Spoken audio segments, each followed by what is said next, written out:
అబ్బా, ఒక్క సీన్ కి అన్ని ట్యాగులు తీయడం పడుతుందని అస్సలు అనుకోలేదు మామా. అసలు మ్యాటర్ ఏంటంటే ఈ రోజు బయట షూట్ ఉందండి. మేమందరం అయితే మార్నింగ్ బయలుదేరిపోయాము. ఈ రోజు లొకేషన్ వచ్చేసి హైవే ఇంకా టీ షాప్ కాడ మన స్టోరీ రిలేటెడ్ లొకేషన్ కి అయితే వచ్చాము. హైవే లో ఎంట్రీ సీన్ అంతా షూట్ చేసి ఇంకో సీన్ కి అయితే ప్రిపేర్ అవుతున్నాం మామా. ఎవరెవరు న్యూ గా మన వీడియోస్ ని చూస్తున్నారో వాళ్ళకి మళ్ళీ చెప్తున్నా, మేమందరం కలిసి ఒక షార్ట్ ఫిల్మ్ అయితే తీస్తున్నాము. మేము షూట్ లో ఏం చేస్తున్నామో ఎలా చేస్తున్నామో తెలియాలంటే ఎక్కడిని ఫాలో ఇంకా సబ్స్క్రైబ్ కొట్టడం మర్చిపోకండి. ఎవరెవరు ముందుకు షార్ట్ ఫిల్మ్ తీయాలని అనుకుంటున్నారు వాళ్ళకి వీడియో చాలా అంటే చాలా హెల్ప్ అవుతుంది మామా. మీకు గానీ మీ ఫ్రెండ్స్ లో ఎవరికి గానీ ఇంట్రెస్ట్ ఉంటే వాళ్ళని వీడియో షేర్ చేయండి మామా. ఇంకా టాపిక్ వస్తే హైవేలో ఇంట్రొడక్షన్ సీన్ అంతా కంప్లీట్ అయిపోయింది. ఇంకా నెక్స్ట్ మన టీ షాప్ కాడ షూట్ అందని మేమైతే వచ్చాము. ఇంకా టీ షాప్ అన్న వాళ్ళు మమ్మల్ని ఎలాంటి ఇబ్బంది పెట్టకుండా వీడియో తీయడానికి అయితే పర్మిషన్ అయితే ఇచ్చారు మామా. తర్వాత మా ఫ్రెండ్ వాడు అయితే టీ ఎలా సర్వ్ చేయాలో మా వాడికి అయితే నేర్పిస్తున్నాడు. ఒక చిన్న సీన్ షూట్ చేయడానికి మమ్మల్ని 4 to 5 hours పట్టింది మామా. అయితే ఈ రోజు షూట్ అంతా కంప్లీట్ చేసి ఒక చిన్న పని మీద బరంపురం అయితే వచ్చుంటాము. ఎవరెవరు మన వీడియోస్ ని ఒడిశా నుంచి చూస్తున్నారో ఈ టైమ్ లో బరంపూర్ లో ఫేమస్ ఏంటో, ఇక్కడ బరంపూర్ లో కాళీ పూజ మేడో అని అంటారు.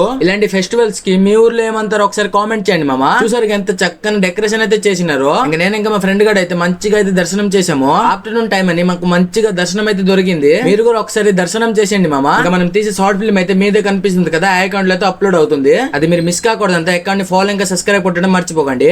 వీడియో ఎంతో చూసినందుకు థ్యాంక్స్ మామా.